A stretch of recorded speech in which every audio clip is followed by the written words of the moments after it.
দ্বিতীয় ইনিংসে মমতা বন্দ্যোপাধ্যায়ের প্রথম জনসভা ২১শে জুলাই। ভোটে জিতে আসার পর যে মঞ্চ থেকে দলকে পথ চলার দিশা দেখাবেন নেত্রী।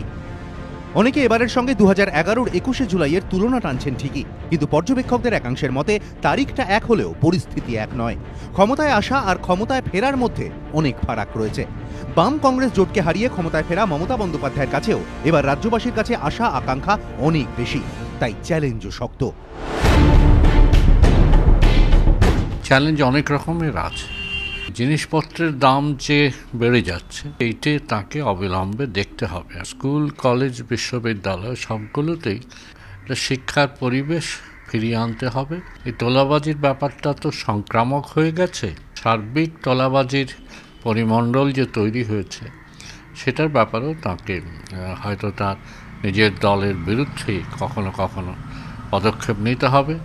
দ্বিতীয় ইনিংসে ক্ষমতায় ফিরেই মমতা বন্দ্যোপাধ্যায় সিন্ডিকেট তোলাবাজি রুখতে কঠোর বার্তা দিয়েছেন, যা শিল্পের পক্ষে অত্যন্ত ইতিবাচক বলেই মত বণিক মহলের।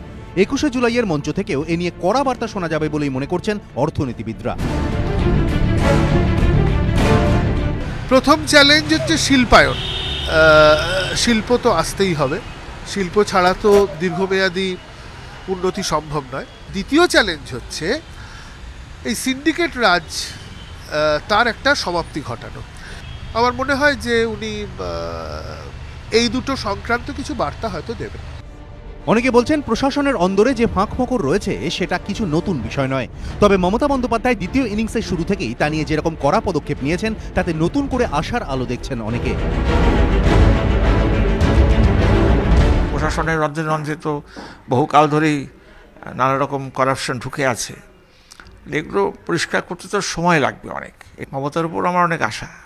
স্বার্থশূন্যভাবে কাজ করার মানুষ তো কম। গরিবের জন্য মমতা বন্দ্যোপাধ্যায় যা করেছেন সেটা কিন্তু অসাধারণ।